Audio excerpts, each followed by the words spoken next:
누구나 마음속에 품고 있을 이름 하나, 할머니. 문득 그 웅숭 깊은 존재가 그리운 날이 있다.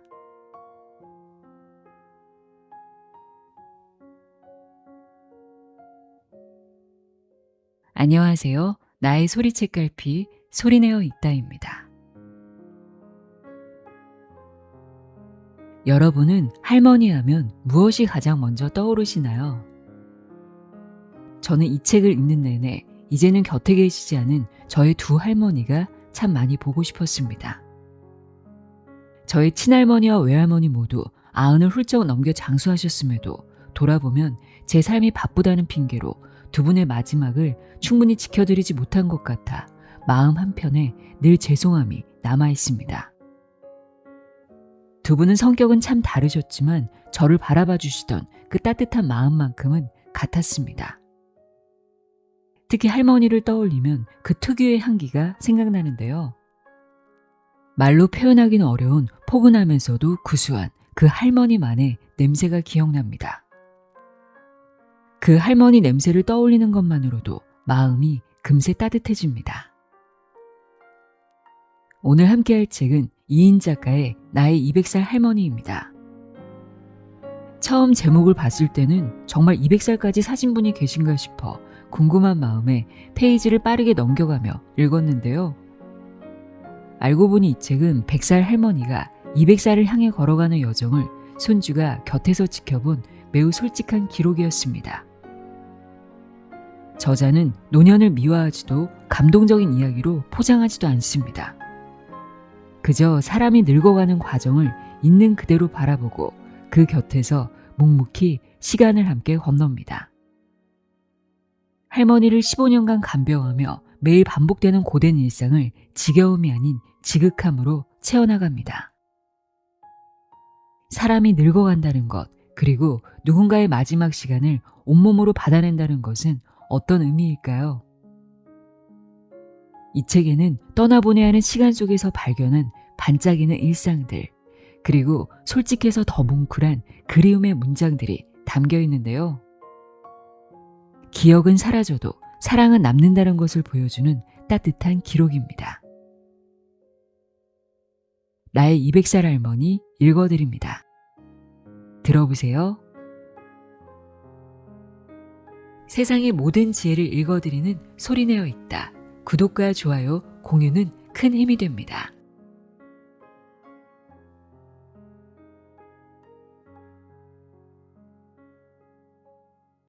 할머니의 시간은 천천히 흐른다. 쇠슬한 개비 꼬맹이. 눈을 떠야 했다. 더 누워있고 싶었지만 몸을 일으켰다. 챙겨야 하는 사람이 있기 때문이었다. 바로 나의 할머니였다.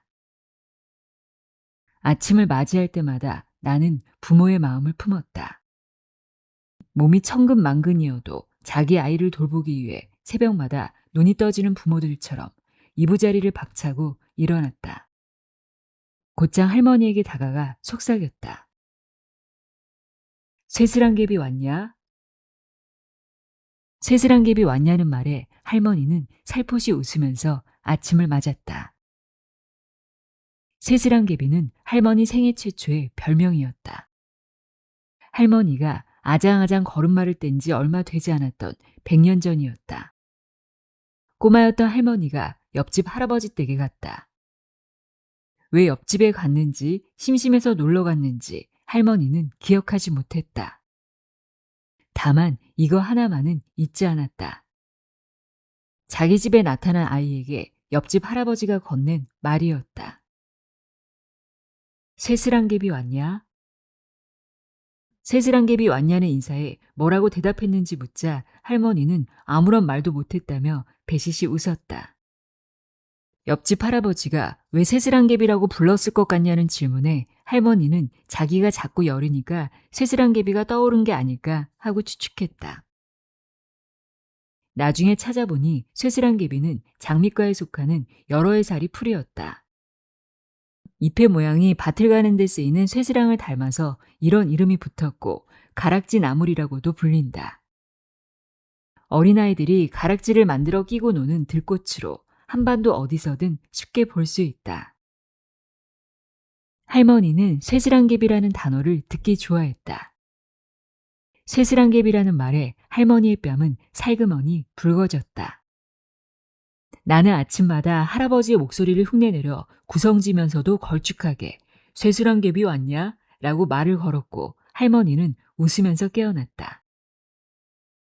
힘겨웠던 어제가 쓰러지고 캄캄했던 밤을 무사히 넘긴 뒤 햇살이 새롭게 쏟아지는 가운데 할머니의 아침이 밝았다. 이제는 걸음마를 하던 시절처럼 자유롭게 움직일 수 없어도 여전히 파릇파릇한 감성을 지닌 쇠슬랑개비 할머니 하루가 시작됐다.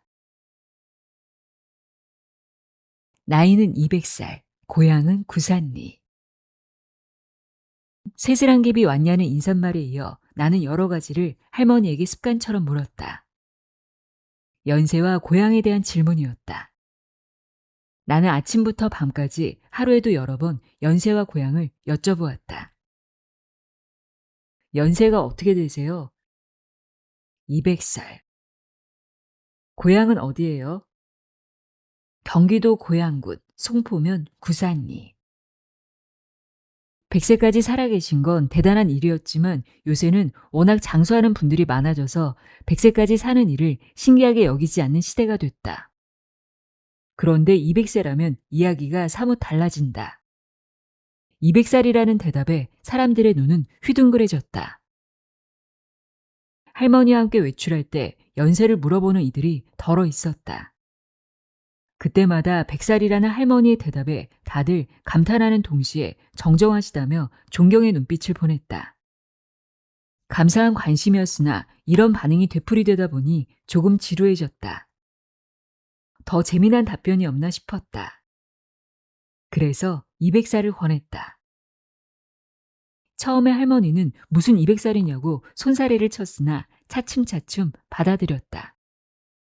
연세가 어떻게 되시냐는 물음에 당당히 200살이라고 답하셨다. 예상치 못한 대답에 물어본 사람은 깜짝 놀라면서 웃었고 할머니도 덩달아 웃었다. 할머니는 나이만큼이나 고향을 중시했다. 요즘 사람들은 대부분 도시에서 태어난 데다 워낙 이사도 잦아서 고향에 대한 애착이 옅은 것 같다. 도시의 풍경은 고만고만하고 그런 만큼 사람들도 고향에 큰 의미를 두지 않는다. 하지만 앞세대에게 고향의 의미는 어마어마했다. 각 고장 특유의 산과 들과 바다에서 나고 자란 사람들에게 고향이란 자신의 뿌리 그 자체였다. 고향이라는 말이 귓가를 맴돌 때마다 할머니의 마음속에는 1920년대 고향군 송포면 구산리의 풍경이 아득하게 펼쳐졌다. 할머니가 지쳐 보이면 나는 어김없이 연세와 고향을 물었다. 그러면 할머니는 왜 똑같은 걸 계속 묻냐고 나무라면서도 자신의 나이와 고향에 대해 한결같이 답했다. 나이와 고향을 되새기면서 할머니는 힘을 냈다. 고향의 정기를 받아 200세까지 건강하게 살기를 바라며 나는 지겹도록 나이와 고향을 물었다. 나이와 고향을 통해 자신을 잊어버리지 말고 할머니가 스스로 놔버리고 싶은 삶의 끈을 다시 꼭 쥐도록 자극했다. 200살이라는 할머니의 대답에 나도 웃음이 지어졌다. 정말로 할머니가 200세까지 살 수 있을 것 같았다. 그런데 할머니에게 연세를 물을 때마다 나의 마음은 미묘하게 술렁였다. 할머니가 200살까지 사시기를 바라는 한편 정말 200살까지 사시면 어떡하나 하는 마음이 고개를 들었다. 노인을 보살피는 일은 대단히 힘겹기 때문이었다. 흔히들 장수를 축복이라고 일컫는데 장수가 정말 축복받은 일인지 의문이다. 조금만 시선을 돌리면 장수하는 사람 곁에서 밤낮으로 돌보는 사람들이 보인다. 장수하는 사람이 받은 축복만큼 노인 옆에 있는 사람들도 축복받은 것일까? 나는 200살이라고 대답하는 할머니를 보듬으면서 과연 나도 축복받은 삶을 살고 있는지 이따금 의문에 빠지곤 했다. 기저귀 사수작전. 아침은 언제나 바빴다. 출근을 준비하는 사람처럼 노인을 돌보는 사람 역시 분주할 수밖에 없었다. 나는 눈을 뜨자마자 불이 나게 할머니를 화장실로 모셨다. 할머니를 변기에 앉히고는 젖은 기저귀를 돌돌 말아 쓰레기 봉투에 넣은 뒤 새 기저귀를 휠체어에 깔아놓는다. 할머니는 화장실에 늘 놓아두는 보행기에 의지한 채 용변을 봤다. 어느 정도 기력이 있었을 때 할머니는 한밤중에 속 기저귀를 스스로 갈았다. 젖은 속기저귀를 말아서 침대 밑으로 던져두고는 새 기저귀로 바꿨다. 그렇지만 점차 기저귀를 바꿔 끼우는 일이 어려워졌다. 갈다가 실패해서 기저귀뿐 아니라 이불까지 젖어버리곤 했다. 기저귀를 갈다가 실패하면 침대는 그야말로 아수라장이 되어버렸다. 기저귀를 혼자 바꾸다가 사고가 생길 수도 있으니 할머니에게 축축하더라도 참으라고 요청했다. 할머니는 젖은 기저귀를 찬 채로 자야 했다. 젖은 기저귀를 밤새 차고 있는 건 괴로운 일이었다. 젖은 기저귀를 차고 있으면 엉덩이가 짓물렀고 군데군데가 까졌다. 더구나 여름이면 가려움을 일으켰다. 할머니는 가렵다고 소리를 지르거나 잠결에 기저귀를 통째로 훌러덩 벗어서 던져버리곤 했다. 그럼 침대가 엉망이 되었다. 할머니는 용변을 통제하지 못했다. 오줌이 저절로 새어나왔다. 어쩔 수 없이 하루 종일 기저귀를 차야 했다. 나중에는 자신이 소변을 봤는지도 몰랐다. 젖은 기저귀를 바로바로 갈아주기가 어려웠다. 할머니는 소변이 마렵지 않다고 했으면서도 막상 변기에 앉으면 바로 오줌이 나오곤 했다. 어쩔 수 없이 내가 기저귀 상태를 점검해야 했다. 나는 1시간 반에서 2시간마다 할머니를 화장실로 옮겼다. 이따금 3시간 만에 화장실에 갔는데도 아직 기저귀가 뽀송뽀송할 때가 있었다. 하지만 조금이라도 방심하면 어김없이 기저귀는 눅눅하게 젖어버렸다. 할머니를 변기에 앉히고 기저귀를 살폈는데 이미 젖어 있을 때면 나는 울상이 되었다. 기저귀를 깨끗하게 지키라는 명령을 받았으나 적에게 빼앗긴 군인의 심정이었다. 기저귀의 보송보송함을 사수하기 위해 나는 꼬박꼬박 제 시간에 할머니를 화장실 변기에 앉혔다. 너무 빈번한 것 같아도 그 덕분에 할머니 기저귀를 지킬 수 있었다. 보통 하루에 2-3개의 기저귀를 가는데 운이 좋으면 아침에 교환한 새 기저귀를 밤까지 차고 있을 수 있었다. 밤까지 보송보송한 기저귀를 보면 뿌듯했다.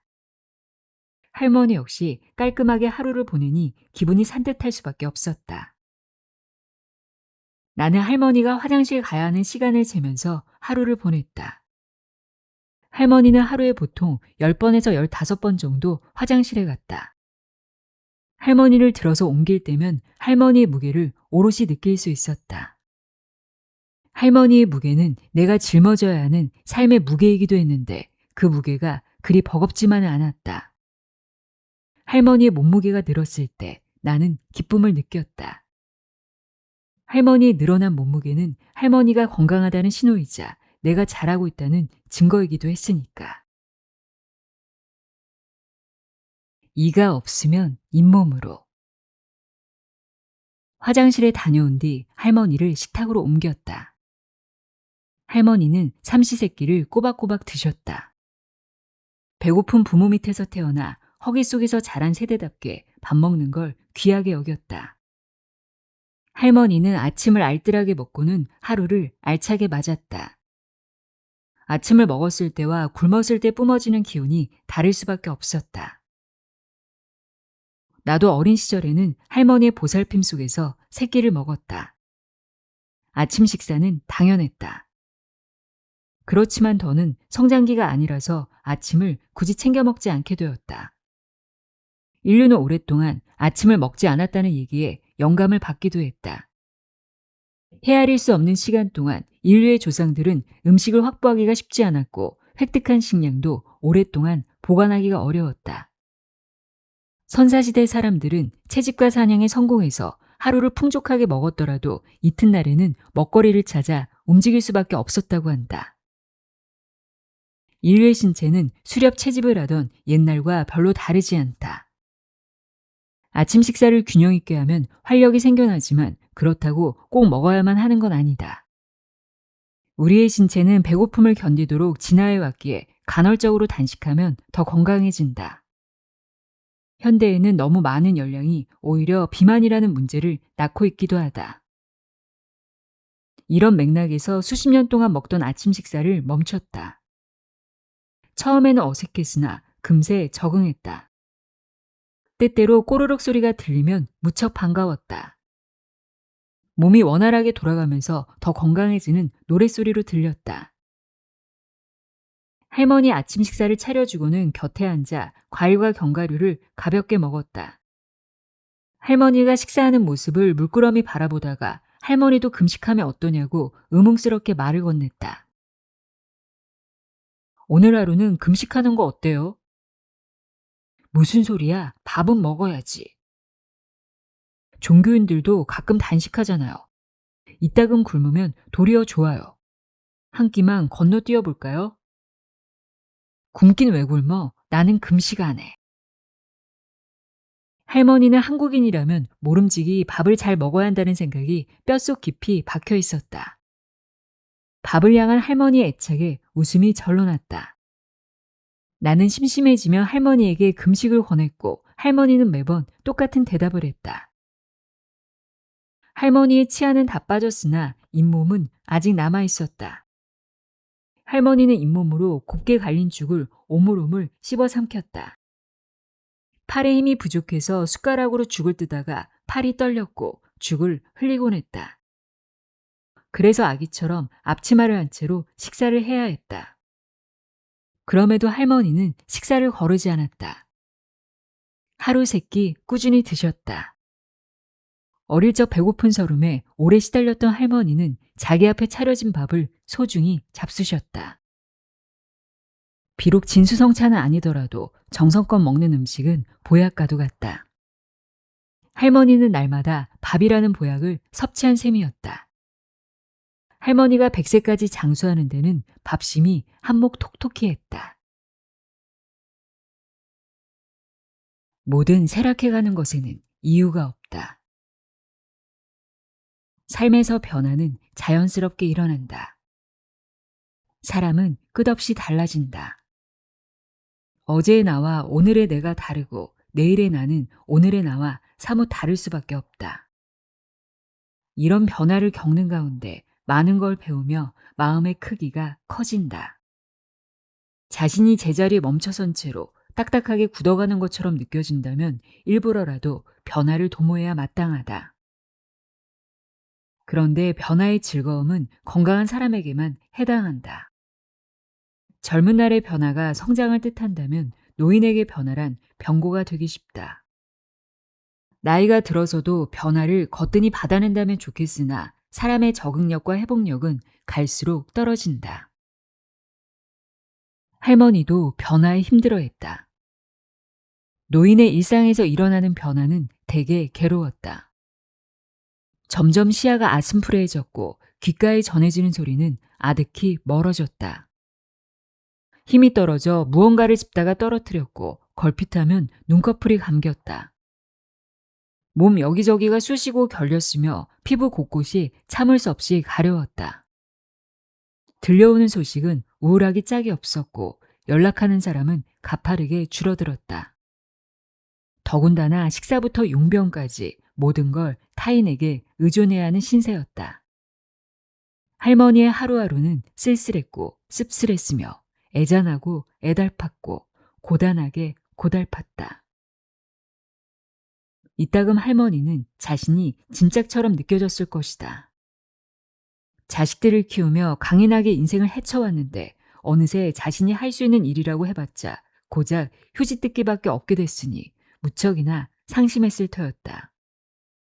할머니는 자신이 오래 살아서 자식들에게 폐를 끼친다는 말을 자주 했다. 우울하지 않기가 어려운 처지였다. 어두운 그늘이 할머니의 마음에 드리워졌다. 글씨를 쓰려고 손에 쥐었던 연필을 내던졌고 색칠하는 공책을 거들떠보지 않았다. 아무것도 하지 않으려고 했다. 그저 서러움과 서글픔만이 할머니의 마음을 도배했다. 할머니는 몸이 편찮았던 만큼 마음도 괜찮기가 어려웠다. 시무룩해진 할머니를 어찌어찌 다독이다 보면 두 가지 마음이 뒤섞였다. 나에게 부여된 책임을 다하겠다는 의지와 아울러 기대를 접은 체념이었다. 할머니의 삶에서 새로운 뭔가를 기대한다는 건 지나친 욕심이었다. 할머니가 쇠약해지는 속도를 조금이라도 늦추는데 주력해야 했다. 물론 내가 아무리 정성을 쏟아도 할머니는 쇠잔해 같다. 나는 할머니의 약화를 늦추고자 안간힘을 썼으나 노화를 막을 수는 없었다. 노화란 내리막길에서 굴러내려오는 바위덩어리였고 나는 그 바위를 막아세우려는 무모한 쇳동굴이었다. 노안에 시달리는 할머니를 옆에서 지켜보는 건 힘겨운 일이었다. 나는 이길 수 없는 전투에 내던져진 군인과도 같았다. 패배할 게 뻔한데도 노아와 대적해야 하는 신세였다. 죽음을 무릅쓰고 항전에 나섰지만 조금씩 영토를 빼앗기는 기분이었다. 무난하게 마무리된 것 같은 하루였어도 할머니는 신압으로 쇠잔해졌다. 그 조금씩의 쇠락이 너무도 완경해서 무서웠다. 노아를 물리칠 뾰족한 수가 없었다. 어딘가를 향해 소리치고 싶었으나 어디에도 하소연할 곳이 없었다. 할 수 있는 것이라곤 그저 할머니와 더불어 삶의 몰락을 묵묵히 견디는 일뿐이었다. 식사 거부가 말하는 것들. 할머니가 밥을 안 먹겠다고 할 때마다 나의 어린 시절이 떠올랐다. 어린 시절의 나는 기분이 상하면 밥을 안 먹겠다고 소리를 치곤 했다. 부모와 대립했을 때 나의 뜻을 굽히지 않기 위한 투쟁의 방법이었다. 자식에게 밥을 먹이려는 부모의 본능을 건드려 원하는 걸 얻어내고자 무의식 중에 발휘한 전략이었다. 때때로 아이들은 자신이 사랑받고 있다는 걸 확인하기 위해 괜스레 응석을 부린다. 자신이 왜 그러는지도 잘 모르면서 어리광과 앙탈을 부리며 관심과 애정을 독차지하려 한다. 아이가 떼를 쓰면 그저 혼내거나 난감해하기보다는 어떻게든 주목을 받고 싶어하는 아이의 마음을 헤아려 줄 것이다. 할머니도 비슷했다. 할머니는 타인의 돌봄을 받아야 한다는 점에서 아기와 다름없었다. 무의식 중에 자신에게 전해지는 애정이 줄어들었을 때 밥투정이 저절로 튀어나왔을 수 있었다. 아이들이 유치한 행동을 통해 나름의 이익을 얻듯 할머니도 자신에게 정성을 더 쏟으라는 의미에서 숟가락을 내려놓았던 셈이다. 어쩌면 할머니는 자신을 걱정하며 더 챙겨주기를 원했기에 밥을 안 먹으려고 했는지도 몰랐다. 먹지 않으려는 할머니를 이래저래 달래며 한 숟갈 한 숟갈 떠먹이다 보면 어느새 한 그릇을 비웠다. 뭐가 되었든 타인과 벌이는 끈적한 상호작용 자체를 바라는 외로움이 할머니의 식사 거부에 숨어 있을 것 같았다. 아니면 그만 삶의 의지를 내려놓고 얼른 떠나고 싶다는 단순한 마음이었을지도 모른다. 식사를 끝내면서 삶을 이만 끝내고 싶었던 것이다. 자기도 힘들 뿐 아니라 가족에게 짐이 되는 것 같아 할머니는 미안해했다. 하루 세끼 꼬박꼬박 드시던 할머니가 죽을 떠줘도 입을 다문 채 한사코 도리질했던 건 이렇게 삶을 이어가는 게 너무나 싫다는 의사 표현이었을 수도 있다. 그럴 때면 온갖 방법으로 할머니를 어르고 다독이며 밥을 먹여야만 했다. 밥을 먹이는 동안에도 이게 잘하는 일인가 하는 의구심이 불거졌다. 할머니에게 억지로 밥을 먹여서 연명하게 하는 것이 정말 할머니를 위한 일일까? 나의 욕심 때문에 할머니의 괴로운 나날을 연장하는 건 아닐까? 진정으로 할머니를 위한 일은 무엇일까? 선녀옷을 내어주듯 하늘나라로 홀가분하게 떠날 수 있도록 해줘야 하는 걸까? 삶 자체가 귀중하기에 억지로라도 살아내는 걸 최우선으로 삼아야 한다고 생각했다.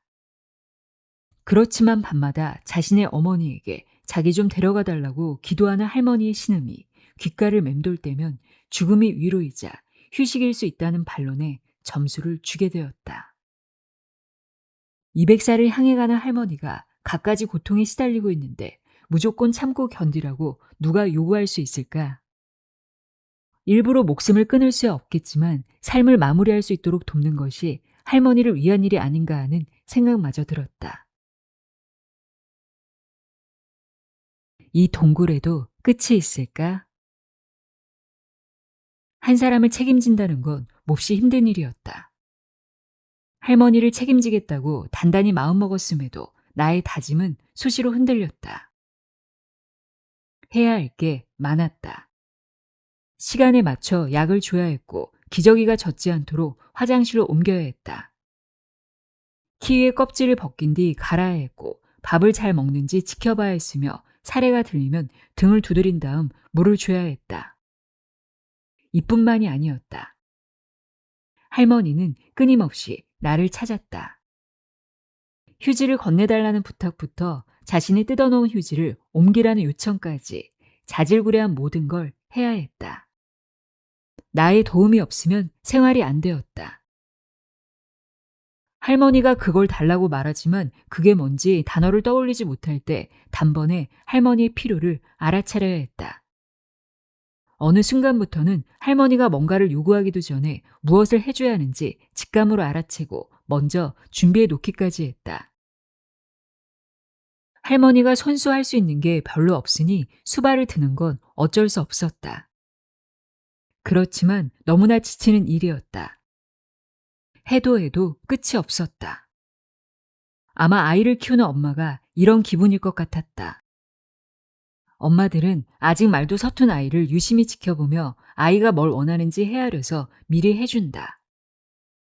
나도 할머니의 엄마가 되어 할머니를 챙기는 셈이었다. 할머니에게 신경이 온통 쏠렸고 마음속에서 긴장감이 팽팽했다. 집을 나와도 편하지 않았다. 외출해도 마음 한편에서 자식이 지금 뭘 하고 있을지 헤아리는 엄마들처럼 나 역시 할머니에 대한 염려가 마음 한편에 따리를 틀고 있었다. 실제로 할머니는 나를 계속 찾았다. 아이가 엄마를 찾듯 할머니는 내가 돌아오기를 기다리고 기다렸다. 조금이라도 늦으면 무슨 일이 있는 건 아닌지 노파심으로 끙끙댔다. 아이를 위해 불이 나게 귀가하는 엄마들처럼 나는 할머니를 생각하며 헐레벌떡 돌아올 수밖에 없었다. 그런데 할머니는 내 자식이 아니었다. 내리사랑이 그치기가 어렵다면 위로 향하는 치사랑은 줄기차기가 어려웠다. 할머니에 대한 애정과 책임감을 느꼈지만 자신을 희생하는 엄마들처럼 될 수는 없었다. 자식을 향한 엄마들의 사랑에 한계가 없다면 할머니를 향한 나의 사랑에는 한계가 뚜렷했다. 할머니를 챙겨야 해서 눈이 떠졌고 힘이 솟아났다. 그러나 할머니 때문에 피곤해서 눈가가 파르르 떨렸고 힘들었다. 할머니는 나의 힘이자 짐이었다. 한 사람을 24시간 돌보는 일은 또 다른 누군가가 자신을 갈아 넣어야만 이뤄질 수 있었다. 나를 몽땅 갈아 넣었어도 할머니는 나아질 기미가 없었다. 어떤 날은 너무나 지친 나머지 나 자신조차 건사하기가 힘들었다. 이부자리에서 일어나지 못한 채 그냥 한참을 널브러져 있기도 했다. 아침에 일어나기가 점점 두려워졌다. 기나긴 동굴을 혼자 지나는 것 같았다. 처음에는 가벼운 발걸음으로 들어갔는데 들어갈수록 동굴은 캄캄해졌다. 가도 칠흑 같은 어둠만이 도사렸다. 동굴 속에서 미끄러지기 일쑤였고 쉴 곳은 보이지 않았다. 언젠가 이 동굴 밖으로 나가리라고 생각했으나 이 동굴의 끝이 있을지는 알 수 없었다. 너무나 막막해 소리를 지르면 저 멀리서 내 울부짖음이 메아리가 되어 들려왔다. 동굴 안에 갇힌 채 삶이 끝날 것 같은 공포가 나를 사로잡았다. 나는 조금씩 휘청이다가 무너져 내렸다. 노아의 전염. 24시간 할머니와 붙어 지내다 보니 녹초가 되었다. 밤에는 안식을 취하기 어려웠고 잠을 자도 개운하지 않았다. 낮에 눈을 뜨고 있어도 뭔가를 할 의욕이 없었다. 내 마음속의 불은 조금씩 빛을 잃었고 심지도 똑바로 서지 못했다. 눈보라가 몰아치는 허허 벌판에서 촛불 하나를 간신히 켜놓은 꼴이었다. 손바닥으로 둘러싼 뒤 이 촛불을 지키겠다고 각오했지만 여린 입김에도 촛불은 한없이 일렁거렸다. 언제 꺼져도 이상하지 않을 만큼 아슬아슬했다. 그렇지만 견뎌야 했다. 내가 쓰러지면 나만 고꾸라지는 게 아니었다. 나에겐 할머니가 있었다. 그런데 할머니가 나를 깡그리 빨아먹는 듯한 기분이었다. 내가 지키려는 할머니 때문에 내가 허물어졌다. 너무 지친 나머지 감정 조절이 되지 않았다. 작은 일에도 민감하게 반응했고 예전이라면 웃으며 넘어갈 일에 짜증이 왈칵 터졌다. 나를 다스리는 기운과 의지가 고갈되었다. 내 정신 건강에 적색등이 켜졌다. 나는 나를 추스리고자 발버둥을 쳤다. 피로회복에 좋다는 비타민C를 대용량으로 구매해서 섭취했다. 중고 장터에서 시디진 레몬즙을 사서 먹었다. 그 밖에 원기 향상에 도움이 된다는 흑마늘이나 인삼도 먹었다. 어떻게든 시간을 내어 다른 박질하고 돌아왔다. 그 덕분인지 잠깐씩이라도 기운이 나서 할머니라는 촛불을 보호할 수 있었다. 그렇지만 피로라는 칼바람은 그리 호락호락하지 않았다. 피로는 쉴 새 없이 불어왔고 내 마음은 폭삭 사가버린 채 형편없이 나부꼈다. 하루하루가 버거웠다. 어디에도 도움을 요청할 수 없었고 여기서 빠져나갈 방법이 보이지 않았다. 온통 추위와 어둠으로 둘러싸인 상황에서 이 자그마한 촛불을 과연 내가 끝까지 지킬 수 있을지 확신하지 못했다. 막막했다. 먹먹한 마음에 무릎이 꺾였다. 더 견딜 수가 없었다. 겉보기엔 튼튼해 보여도 속은 뭉그러지면서 곤죽이 되었다. 아이를 키우는 일과 달랐다. 갓난아기 시절에야 누군가가 24시간 붙어 있어야 하지만 아이는 금세 자라고 뒷바라지할 일은 점차 줄어든다. 이와 달리 할머니는 서서히 약해졌고 뒤치다꺼리 할 일은 계속 늘어났다. 언제 이 모든 게 끝날지 가늠할 수 없었다. 할머니가 장수하는 만큼 나의 수명이 단축되었다. 모든 사람을 뒤흔드는 노화가 여지없이 나를 강타했다. 머리카락이 빠졌고 허리가 휘었으며 어깨가 움츠러들었고 무릎이 시큰거렸다. 근육량이 줄었고 상처가 생기면 좀처럼 새살이 돋아나지 않았으며 깜빡깜빡하는 일이 생겨났다. 감기에 걸리면 기침과 콧물이 좀처럼 가시지 않았다. 무엇보다 마음의 온기가 사그라들었다. 젊은 시절에 품었던 싱싱한 의지와 촉촉한 희망은 퍽퍽하게 메말라갔다. 꾸역꾸역 버티는데 구역질이 났다. 나 스스로 촛불을 꺼트리고 모든 걸 내팽개치고 싶었다. 내 마음에 구멍이 나자 용암처럼 들끓던 고통이 터져나오기 시작했다. 나는 고통의 화산이 되어버렸다. 200살 할머니의 미소. 아침이 밝았다. 나는 평소와 달리 쇠슬한 갭이 왔냐고 묻지 않았다. 연세와 고향에 대해서도 질문하지 않았다. 그저 기계처럼 할머니를 화장실로 옮겼다가 식탁에 앉힌 뒤에 밥을 차려주었다. 할머니는 별다른 반응 없이 식사했다. 그러다가 한마디를 건넸다. 아직도 화났냐? 평소라면 할머니의 말 한마디 한마디에 조잘조잘 대화를 이어갔을 텐데 아무런 말도 할 수 없었다. 그저 고개를 숙이고 있는 나에게 할머니는 재차 말을 걸었다. 이나, 아직 화가 안 풀렸냐? 고개를 들어보니 할머니가 빙그레 웃고 있었다. 할머니의 미소를 보자 당혹스러웠다. 내가 길길이 날뛸 때 할머니 역시 놀라고 상처받았을 텐데 할머니는 다 이해한다는 듯 나를 가만히 바라보며 웃고 있었다. 할머니의 미소는 내 가슴 깊숙이 파고들어 굳어있던 마음을 살포시 어루만졌다. 비록 어제까지는 화를 냈더라도 오늘도 굳이 화를 낼 필요는 없다는 다독임이었다.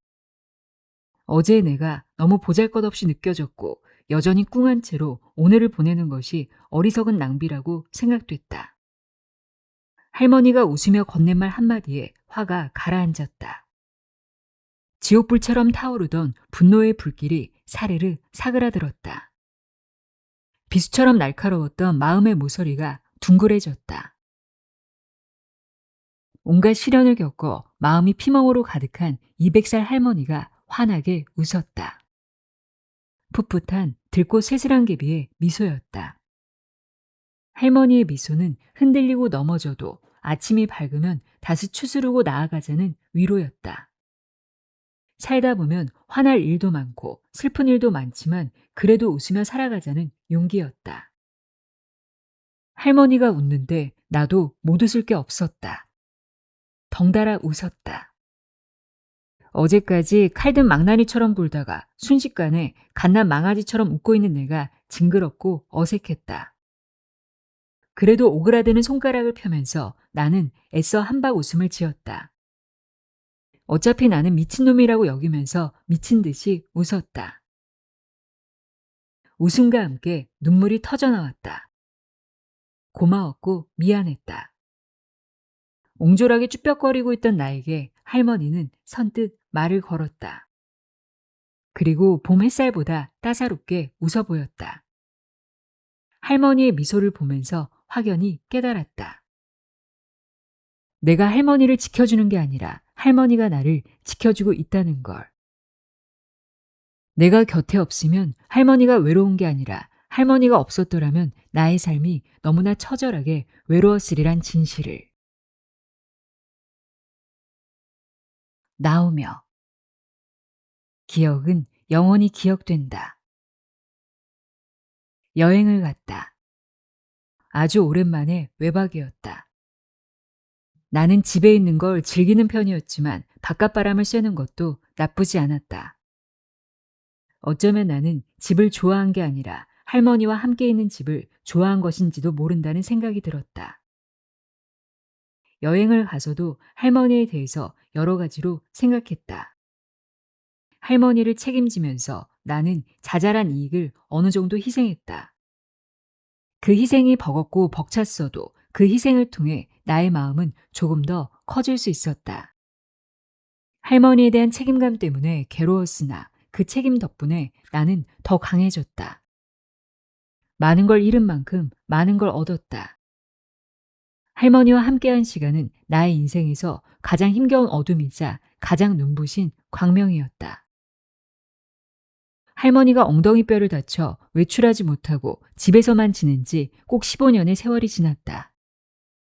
15년은 영화 올드보이에서 주인공이 갇혀 있었던 시간과 같았다.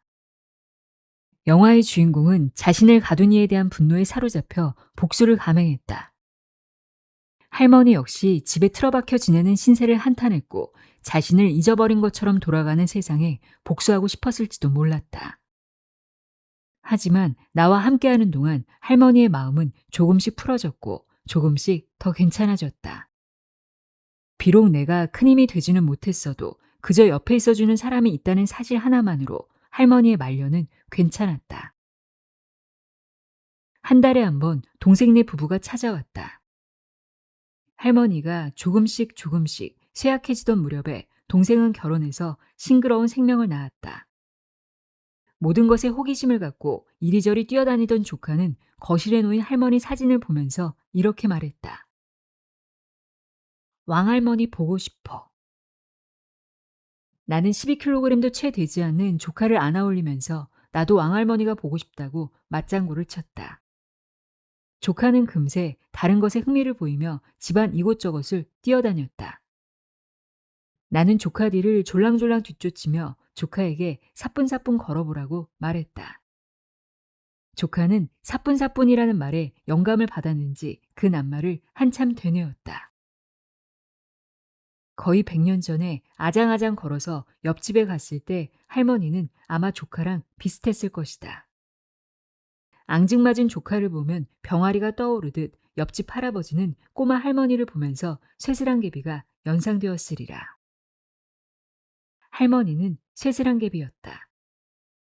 쇠슬한개비 같았던 한 사람이 한 세기를 살아내고는 한 줌의 흙으로 돌아갔다. 하지만 그것은 결코 끝이 아니다.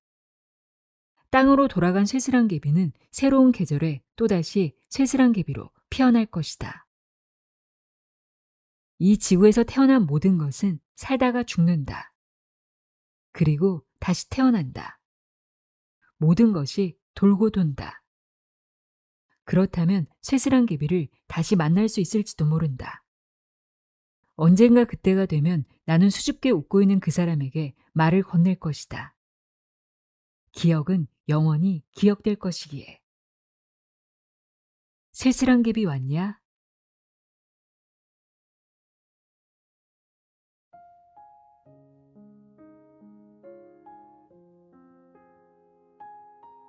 나의 200살 할머니 읽어드렸습니다. 누군가의 마지막을 온몸으로 받아낸다는 건 어쩌면 내 삶을 더 깊게 사랑하는 법을 배우는 과정일지도 모르겠습니다. 곁에 있는 사람의 손을 한 번 더 잡아주는 따뜻한 하루 보내시길 바랍니다. 오늘도 함께 해주셔서 고맙습니다.